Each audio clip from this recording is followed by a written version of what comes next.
Welcome back to Gaming with Spoons. Welcome to my Kingdom Hearts 3 review. I was going to upload a bunch of gameplay footage of me playing the game, what was going on with the game, and really kind of put a lot of effort into this, but Kingdom Hearts 3 has become a copyright nightmare at this point, so I want no part of it. I don't want to get the strikes that people are saying they've got, and I don't want to get the claims on my channel. I don't want to get my channel completely gone. So I'm just going to talk about the gameplay footage, I guess, while I'm playing some other gameplay footage. I apologize. I know it's a really shitty way to conduct a review, but go talk to Disney about it because they're the assholes out there putting copyright claims on games. With that being said, let's go ahead and hop into our official Kingdom Hearts review. Kingdom Hearts has been a series that has captured the hearts of many, myself included. It was an idea that my 12-year-old self at its release in 2002 laughed at, until a friend showed me the game and I instantly fell in love with it. I owe it to Kingdom Hearts as being one of the pivotal RPG series that got me into the genre, next to Final Fantasy and the Chrono Duology. Because of this, I have a deep love with the franchise and have followed the series for over a decade now, across different systems and consoles. I've even dived into the mobile game, which I still think to this day is complete garbage. As myself, this has been a game that I've long waited for, so no spoilers as usual in my reviews will be given. With that out of the way, let's hop into the review. I want to start off by talking about Kingdom Hearts 3's weakness.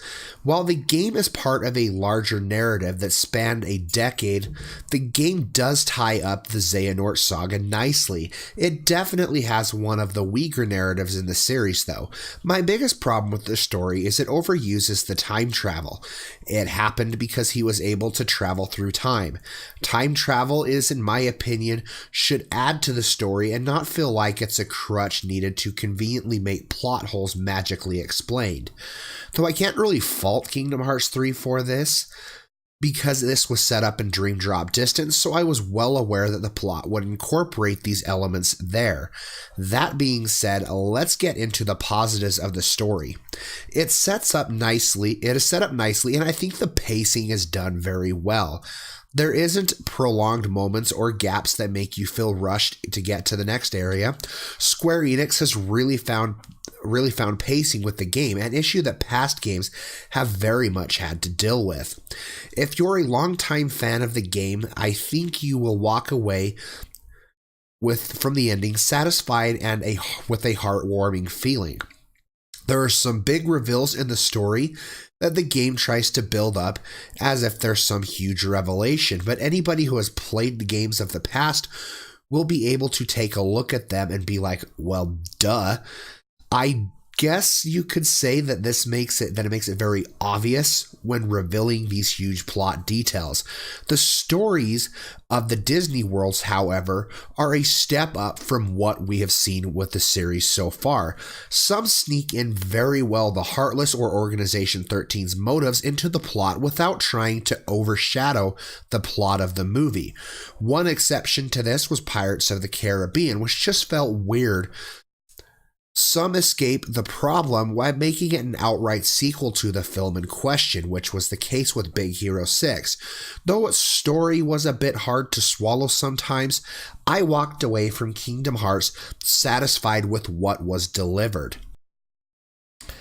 I want to address the story for newcomers. Will newcomers be able to enjoy it?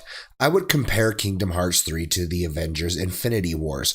Marvel has been building up to the events of the Infinity Gauntlet over the course of many movies.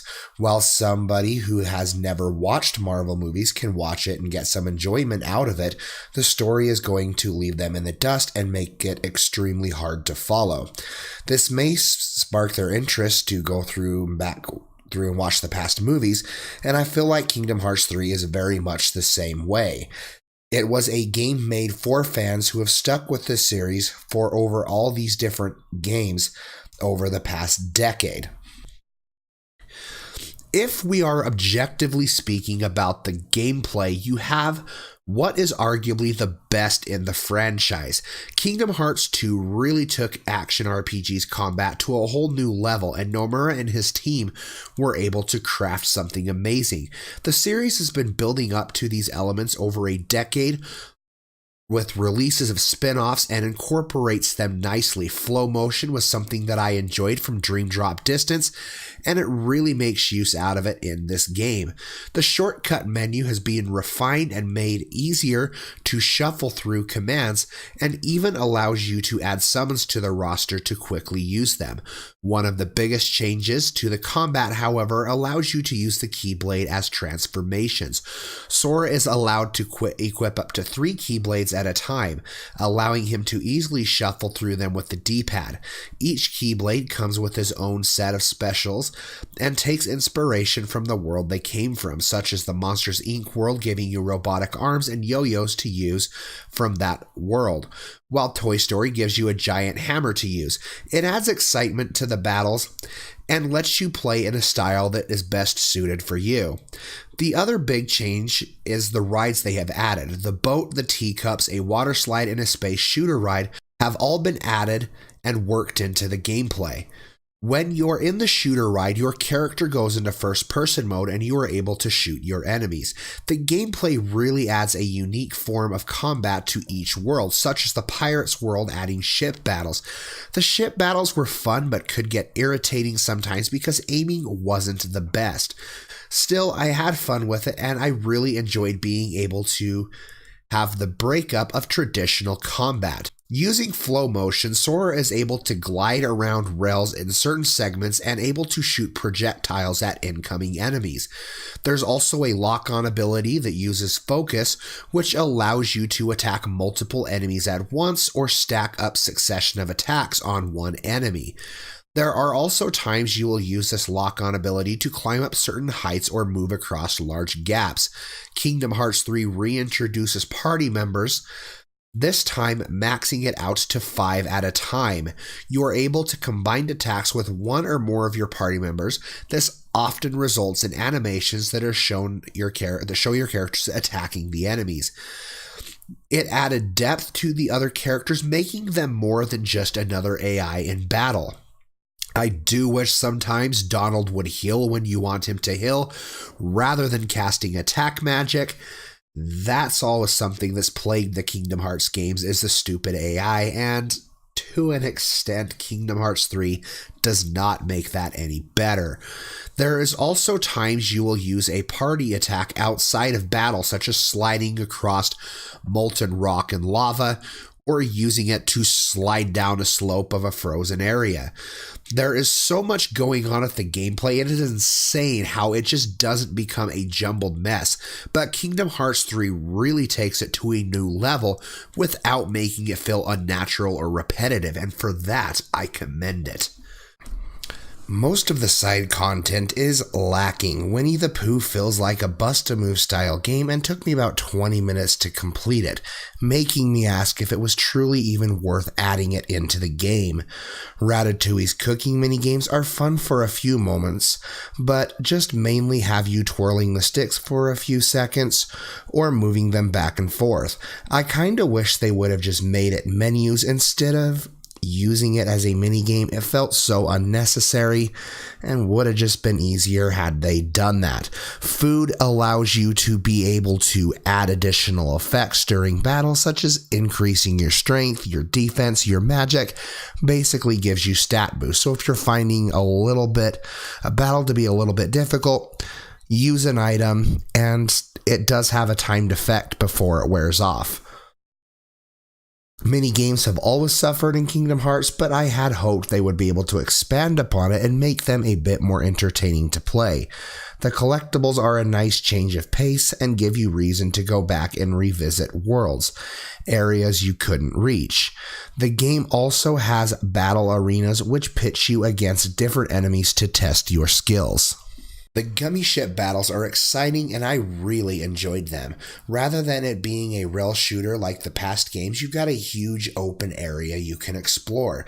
The music is super catchy and I found myself bobbing my head and humming along multiple times. Yoko Shimamura really outdid herself with this entry, As much as I enjoyed the music in the other games, this one seems much more original and almost like she got to have some freedom with the soundtrack. Flying around in the gummy ship nets you blocks to create gummy ships as well as items to use and upgrade your keyblades. The battles take place in a rail shooter style where you fly around and take out enemy fighters. It's usually wave after wave of enemies and you have to kill so many before it ends. The difficulty of the fight is indicated with the star warning and a level above their head. One of the most exciting moments in the gummy ship battles were the boss fights. There were times where you have to take on giant towers, avoid bullets while you take them down. Sometimes you're going to have to take out additional turrets or lasers to mitigate damage received. It was a nice change to see the gummy ship return in full form after missing out on them in the handheld games. One feature I found completely awesome, which makes sense gameplay-wise, considering the Keyblade transformations are crucial to the combat, was being able to upgrade your Keyblades. By finding material, you're able to level them up and make them stronger. This really lets you focus on your playstyle and gives you freedom to play how you want. Materials can be a bit hard to come by in later segments of the game, but that's part of what makes an RPG fun. Can't have an RPG without some grinding. I want to touch upon its graphics. This game is visually appeasing and it looks so good. There are literally times that I felt like I was playing an animated movie. The segments of Frozen and Toy Story really looked like almost like they were on par with the movies. And graphics have come a long way, and this game looked absolutely beautiful. So other small little complaints I have were I wish there was more worlds to explore. I had so much fun with the gameplay, 1 or 2 more worlds wouldn't have hurt. I was also really upset there were no Final Fantasy characters or interactions with them. I didn't need new characters, but I feel like it would have been nice to see what Leon, Cloud, Yuffie, Aerith, and Tifa were up to, or at least what they are doing, because they are just as much a part of the series as the rest of the characters. I also feel like it was pretty unnecessary to add Let It Go and Do You Want to Build a Snowman into Frozen. It wasn't even a music rhythm game like Kingdom Hearts 2 did with Atlantica. It just kind of felt out of place. We didn't have You've Got a Friend in Me from Toy Story, so why was Frozen's 2 most iconic songs put in there is beyond me. My biggest problem with the game as a whole was its story being tightly connected to the events that take place in the mobile game. I find it pretty scummy when you expect your fan base to play a mobile game to get what I would consider crucial moments to the story locked behind a free-to-play gacha game. Overall, Kingdom Hearts 3 wasn't a bad game, and it did leave me wanting more. I will admit, over a decade of events leading up to this, nostalgia and just overall hype has detracted some of my enjoyment. But for every little detractor, there was something that kept me going, something I always enjoyed, and I just wish the story had a bit more time to shine, and some events would have been covered better. Overall, Kingdom Hearts 3 is an RPG that you should definitely try out if you're looking for a game to play on the Xbox One and the PlayStation 4. This is one of my favorite games released during this generation, and I would highly recommend it to anybody who was looking for a great example of a game that was released on this generation of hardware. In terms of gameplay, it far succeeds any game in the series. As a complete package, it fails to deliver, making Kingdom Hearts 2 my favorite in the series, with Kingdom Hearts 2nd and Kingdom Hearts 3 third. I can't say I'm looking forward to a new entry at this point. I feel like I could walk away satisfied with what I got, but I'm sure once I start seeing gameplay footage for the next game, I'll be ready to tackle this wonderful crossover again. You guys have been watching Gaming with Spoons. If you haven't already, be sure to hit subscribe there for me to keep up to date with all of my content and see what we're reviewing next on the channel. I'll go ahead and at the end of the video, leave a link to the rest of my video game reviews if you want to check those out. And most importantly, stay happy, be happy, game happy. Spoons is checking out.